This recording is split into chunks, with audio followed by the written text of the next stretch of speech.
you, Barbara. That was excellent, very informative and great to hear, and something that will inspire all of us, young and old. So as we reflect on the achievements of Notre Dame, it gives me great pleasure now to invite the head teacher, Mr. Grant McGovern, to give the head teacher's report.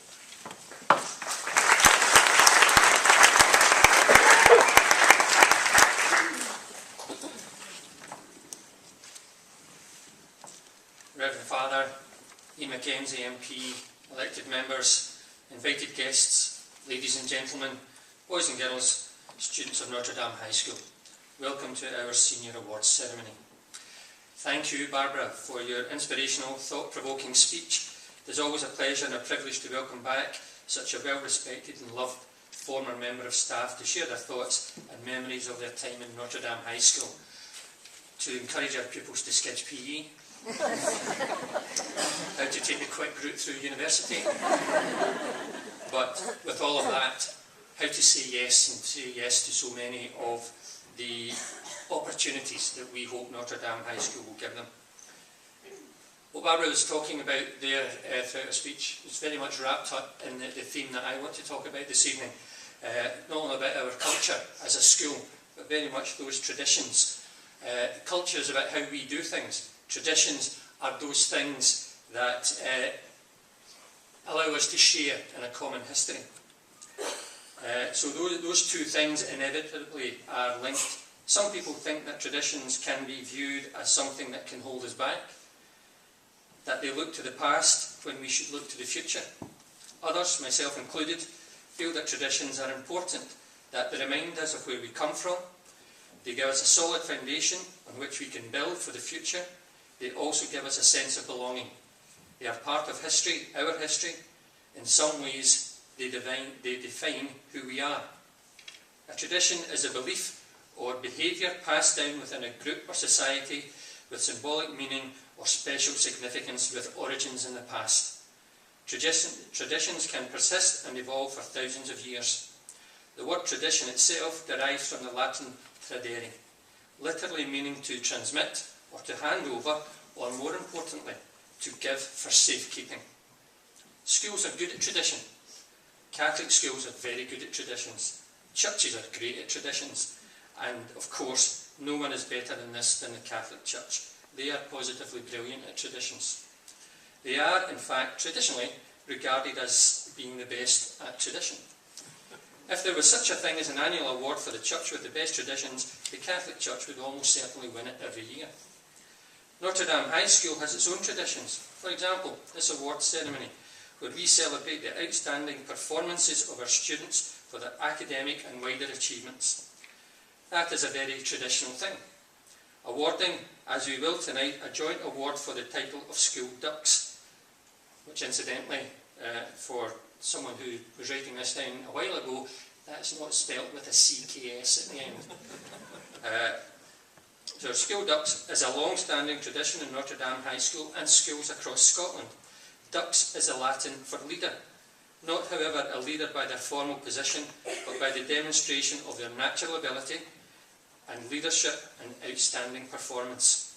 In schools in Scotland, Australia, New Zealand, South Africa and Iceland, Dux is a modern title given to the top student in academic achievement each year. The full title is Dux Literarum. Americans use the word valedictorian. One of the many school traditions going back centuries is for pupils to come up with imaginative excuses for not doing their homework. One example being, and this is true, I put it in the fridge so that I could remember it when I got my milk out for my cereal. But I had toast this morning. Another tradition is for head teachers on occasions like this to tell long, rambling stories with a humorous ending. I, however, will not subject you to this. Instead, I will tell you that I am in the lucky position as head teacher to get the opportunity to go to various classes and see some very talented teacher teaching some very creative students. For example, I was in a first-year English class last week and asked them to and they were being asked to construct a sentence which had to meet a set criteria.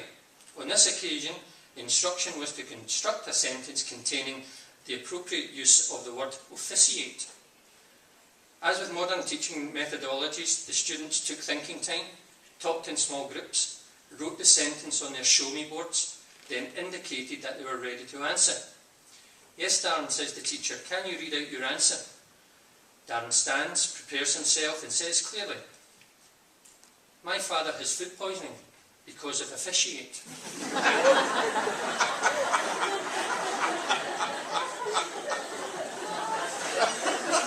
Don't put me off. These stories are traditionally rated on a spectrum between what was that all about and all the way through to excellent, very funny, depending on whether the individual wants something from me or not. There is one point on that scale, however, when some people look at me with a mixture of pity and contempt. Well, it is commonly assumed that traditions have ancient history. Many traditions have been invented on purpose. The invention of tradition. When a new practice is introduced in a manner that implies a connection with the past, that is not necessarily there. We see this all the time, an example being the case of the white wedding dress, which is assumed to go back many centuries and is associated with virtue and purity. In fact, it only became popular after Queen Victoria wore a white gown at her wedding.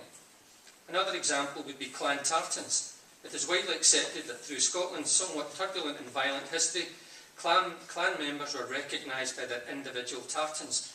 This is not quite the whole story. The first publication showing clan tartans was published in 1842 and was called the Vestiarium, which was the work of two brothers, John Sobieski and Charles Allen Hay, who claimed to be the grandsons of Prince Charles Edward Stuart. They later became known as the Sobieski Stuarts. These two enterprising young men claimed that the Vestiarium was based upon a copy of an ancient manuscript on clan tartans, a manuscript which they never managed to produce. The romantic enthusiasm that the Sobieski Stuarts generated with their publication led the way for other tartan books in the 19th century. Until then, tartan patterns were simply different regional check cloth patterns, chosen by the wearer's preference. There was no clan link whatsoever. It was not until the mid-19th century that many patterns were created and artificially associated with Scottish clans, families or institutions who were, or wished to be seen as, associated in some way with a Scottish heritage. So when you are attending an important event, say a wedding, or perhaps for 60th next year's prom, and you decide to wear a kilt, and you look specifically for your clan tartan, which is now, of course, a worldwide tradition, this is an invented tradition based on a money-making scheme by two impostors. Football clubs and supporters have their traditions. Scotland recently played England in a friendly match for the first time in many years. This fixture is the oldest international fixture in the world, first played in Glasgow in 1872. Until that friendly, the last game was at Wembley in November 1999, which Scotland won 1-0. As an annual fixture on the footballing calendar, it was traditional that every 2 years Scottish fans would travel to Wembley and while there take the opportunity to introduce their southern neighbours to the finer points of Scottish culture and tradition, particularly our love of fine dining. This particular tradition came to an end when the centre spot and both penalty spots from Wembley pitch were, like William Wallace, distributed to various parts of Scotland, in this case becoming permanent fixtures in someone's back garden. As always, Scotland ahead of its time, as the current ecological agenda positively encourages biodiversity and cross-pollination of species. Keeping with football, and perhaps a bit more locally, segregation of football fans did not start until the mid-70s, following years of pits invasions and riots. Prior to that, fans sat where they wanted as they went into the football ground. Legend has it that the respective supporters of both Greenock Morton and St Mirren FC would happily sit beside each other at friendly derby matches and say complimentary things about the footballing skills of their opponents and would never dream of questioning either their personal hygiene nor their parentage. Happy days indeed. No one is quite sure how that particular tradition came to an end, as relationships between those two particular sets of fans can now only be described as somewhat less convivial.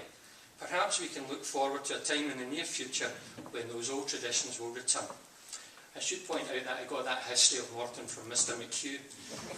I may not have been listening entirely accurately.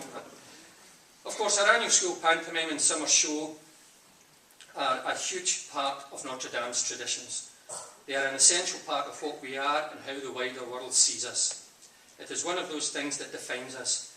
In the summer of 2011, our school show was Fiddler on the Roof, and one of the standout songs from that show is, of course, called Tradition. In that song, Therrier, the father of a traditional Jewish family living in the 1930s Russia, reflects on the traditional values that are changing. He sings, and I'm not singing, but he sings. And who has the right, as master of the house, to have the final word? The Papa, tradition. The mother reminds us of the traditional place of women in the society when she says, who must raise the family and run the home, so Papa's free to read the holy book? The Mama, tradition. The children need to know their place too, and marriages are arranged. The son says, at 3 I started Hebrew school, at 10 I learned a trade. I hear they've picked a bride for me, I hope she's pretty. Tradition. And for the daughter, and who does Mama teach to mend and tend and fix, preparing me to marry whomever Pa picks? Tradition. But this traditional way of life, where marriages are arranged, starts to unravel dramatically when Therrier's daughter falls in love with a poor tailor, when Therrier has already arranged a marriage to an older successful businessman. But because Therrier loves his daughter, he allows her and the tailor to marry. Traditions change, but the emotional heart of the story is how Therrier's love for his daughter and his need to keep with his tradition causes him conflict and despair. In this context, we see why traditions are important. They provide stability and certainty for a culture or organisation. When these things change, when traditions are broken, it can bring uncertainty, fear of change, and fear of modernity. There is, of course, nothing to fear in change. Change is inevitable.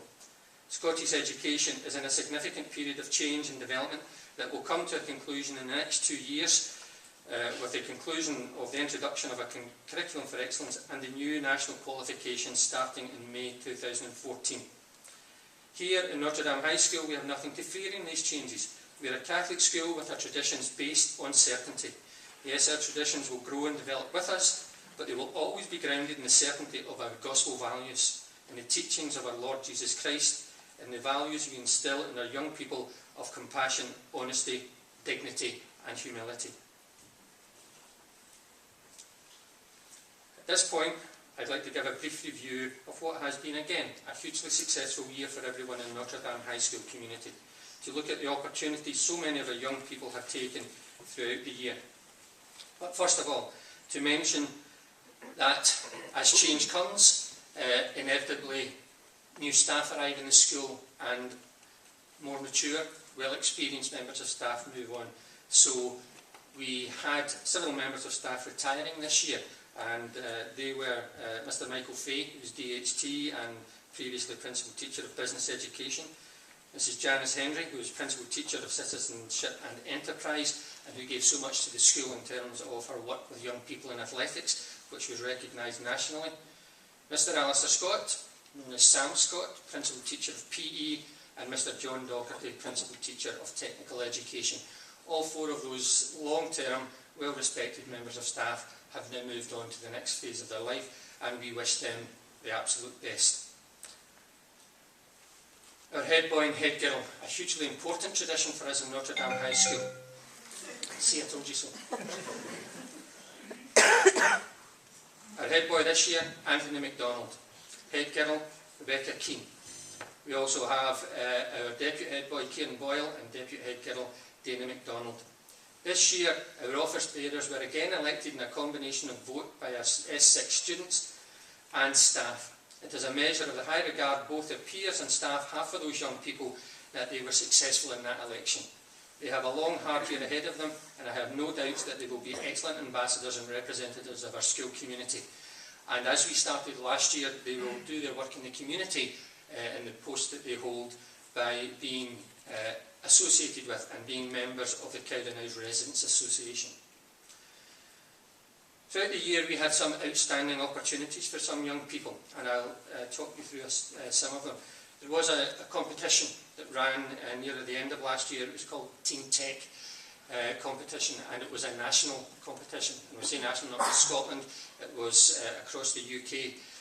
we entered several teams into that, and 4 were successful on a national scale, and they were invited to London to present at the Royal Society their designs. And from that opportunity, they then had one group who were category winners, and they were invited back down to London again a couple of weeks later. They went to Buckingham Palace and where they had lunch and met various people from across the country, including Prince Andrew. And such a fantastic opportunity for young people, and particularly in these situations, because we were the only school in Scotland that were represented in that. And an absolutely fantastic outcome, not only for those young people, but for all of the staff concerned, and a particular thanks to Mrs. Karen Kelly for her work in that as well. We have become known and very glad of it as a school who gives pupils the opportunity to be able to go to various places, not just in this country, but across the world. We had our annual pilgrimage to Rome. We had the theatre trip that went to London, the same theatre trip, that's still keeping those traditions, that Mrs. Cooper took part in. We also this year, for the first time, had a trip going to Berlin. Those trips will continue. Next year, we will also be including a trip to Barcelona. We will be redoing the trip to New York. The theatre group will go to New York in 2015. And we also have a group going to Morocco later on, and they will be taking in some hill walking. To prepare for that hill walking, they did an overnight, or they attempted to do an overnight at the Cut. Unfortunately, it was at the weekend there when the storms came. So, as part of the preparation for what will be a very difficult and arduous time, climbing up mountains in Morocco, they were unfortunately not able to survive even one night in Greenock. And of course we have, just next weekend, we have a group going down to, perhaps not in the same scale as these other places that I've mentioned, but going to Manchester, and it's something that our PE department have introduced, where we get the opportunity to go and take a group of students down to see a Premiership football match, and we'll have a tour around the Etihad Stadium. Also last year, as you recall, we introduced for the first time the David Cairns public speaking competition in memory of David Cairns, former pupil and former MP. And we had 3 students who won their respective categories in that: Amy Shearer, Claire Stevenson and Andrew Ward. And those 3 students accompanied me down to London, where we had the opportunity to sit in at Prime Minister's Question Time and Scottish Question Time in the House of Commons, and to have lunch on the members' balcony. And my thanks to Ian Mackenzie and his colleagues in the House of Commons for not only the courtesy, but taking the time to make that such a memorable visit. This is now the 3rd year of the Pope Benedict Caritas Awards, something that Mrs. Cooper has been so heavily involved in. When we started 2 years ago, we had 5 students involved. Last year, we had 22 students who completed the course. This year we have 35 students involved in the Caritas Award, and that's an absolutely fantastic representation of our young people, and an opportunity for them to be able to give back to the community. And we wish them the best of luck in the work that they do, and in May next year they will go to the Clyde Auditorium and receive, hopefully if they complete the course, they will receive their Caritas Award. As is significant as all of these events were, the highlight of the year for many people, particularly for the students involved, was our annual summer show, our traditional show. The school's production of The Sound of Music. This was again an outstanding success, and following on from very many years of just outstanding performances by everyone involved. The show sold out over its 4-night run, and we had to put extra seats in to accommodate the numbers who wanted to come. This year, as you might have guessed from some of the music we've already heard this evening, our show at the summer will be West Side Story. I'm looking very much forward to that. All of these events were celebrated, as so much of the work of the school has been done over the last couple of years, on our Facebook page. This has been an enterprise for us that has been hugely successful. We now have over 1,600 friends on Facebook who regularly look at what we do from all over the world, from Russia, America, Australia, Africa, you name it, people follow what we do. And it's very often the case that when we put things up there, particularly videos, we have over 9,000 people looking at them. And in fact, one of the biggest hits that we had was when our head boy, Anthony McDonald, did his little presentation as to why he should be head boy. And he wrote a little song, and he did a little dance, and it was videoed and shown on that screen. Then we put it on the Facebook page, and I checked it the other day there had been over 10,000 people looking at that. It went viral. And an absolute fantastic opportunity for us to be able to share Anthony's dancing and songwriting skills, but everything that we do. And this week we started our YouTube channel, which if you go onto our Facebook page you'll get a link through to that. And we will be updating that on a fortnightly basis, and we will have students introducing and telling you in a kind of news night kind of way the kind of things that are happening. But we will also be putting lots of video in it. At the moment there's currently a video of the book club. They interviewed myself, our head boy, head girl, and Kieran, our deputy head boy, about our favourite books. And I made the fatal mistake of saying something less than complimentary about the Harry Potter series. It was almost like I'd said something about One Direction, some of the abuse that I was getting at it by looking. I'm scared to open my email at the moment. So, if you have not already looked at our Facebook page, and now you can go on and look at our YouTube channel and keep up to date with what we are doing, I think that's been an outstanding success for us, and being able to share what we do as a school community. In fact, this evening, the music this evening and the speeches for this evening are being videoed and will be available on that very shortly. But of course, as a school, we cannot do all that we do without looking so much at our academic achievement. We're here to celebrate achievement in its widest sense. That is true. It is getting the opportunity to participate in so many experiences and challenges that give our students the skills, the confidence and self-belief to be the outstanding young people we see here tonight. It is their outstanding academic achievement that will open the doors to the world of work, careers and access to university and college.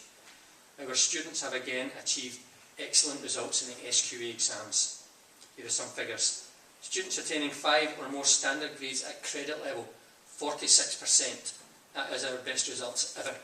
That means nearly half of our pupils came out with 5 or better standard grade results. Outstanding performance. The number of students who achieved 5 or more general level, 87%. Our best ever. Students attaining 5 or more at foundation level, 95%, which remains consistent over the years. That, I feel, is not only a fantastic performance, but standard grades are now finished. We now move on to the national qualifications, National 3, National 4, National 5. To go out on such a high is actually is absolutely outstanding. 26 students achieved a credit level pass in all 8 standard grade exams, of which 3 achieved all 8 standard grades at credit 1. Again, outstanding achievements by the young people concerned. By the end of S5, 57% of our students have achieved 5 or more awards at the equivalent to credit level, rising to 62% by the end of S6. This means that almost 2/3 of our students achieve 5 credits or equivalent awards by the time they leave Notre Dame High School. In S5, the results are no less impressive. Students attaining 1 or more higher, 53%. This increases to 57% by the end of 6th year. Students attaining 3 or more higher, 33%. This increases to 45% by the end of S6. Students attaining 5 or more higher, 14%. By the end of S6, this increases to 31%. This remains, in some categories, some of the best results that we have ever had as a school. And just to emphasise that by the end of S6, 31%, just less than 1/3 of our young people, have gained 5 hires.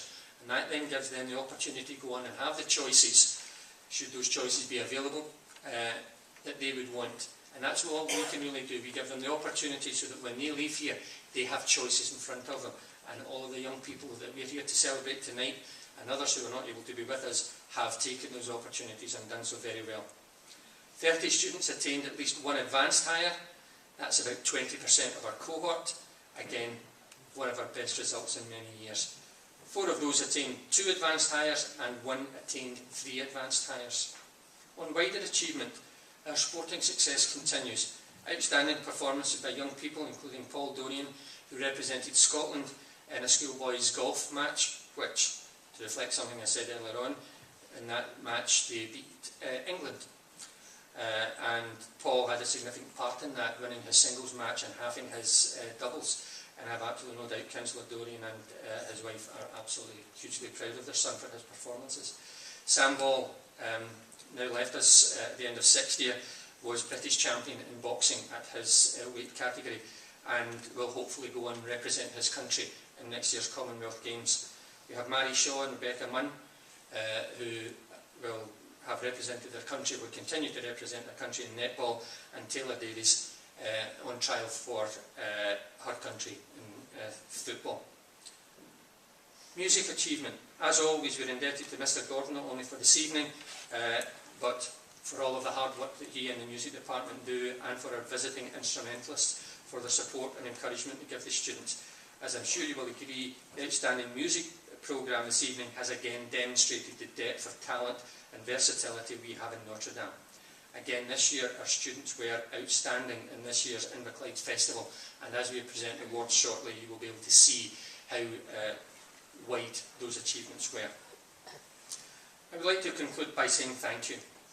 Thank you to our staff for their hard work and dedication, always going to extraordinary lengths for the young people in their care, for your children. We are blessed that we not only have some wonderful talented young people, we have exceptional teaching talent on our staff. Thank you to our student support team, to the guidance and support for learning teams, for their hard work and commitment to the students in need of additional support for their education. To our partner primary schools, to St Mary, St Patrick's and All Saints, thank you to the head teachers, Mrs Guthrie, Mrs Kennedy and Mr Maguire, to all of the staff who prepare all of the young people so well for their transition to Notre Dame High School. And a particular mention this evening to Mrs Pat Nichol, Deputy Head Teacher of All Saints Primary, who retired just a few weeks ago. I would also like to mention dedication and support of our chaplains, Father John and Father Jerry. Their continuing support of our faith community is hugely appreciated. Thank you to all of our students for their hard work, for the example and the highest standards they set for the younger students in the school, for being outstanding role models. They are a credit to the school, their families, and more importantly to themselves. Finally, thank you to you, to our parents and carers, for your support for the school and working in partnership with us to provide the best possible education for your children. A particular thank you to the members of our Parent Council and to the Notre Dame High School Fundraising Committee. Both groups are always looking for new members and at this point also looking to sell tickets for the forthcoming fundraising dance which will take place in November. Look out for more information on our Facebook page. We will continue with your support to develop Notre Dame High School to continue to be an outstanding educational establishment as a Catholic faith community that will allow your children to develop their God-given talents and fulfil their potential. A school that, with your continuing support, will develop, continue to improve and continue to be what I believe Notre Dame High School to be. Traditionally, one of the best schools in the country. Thank you.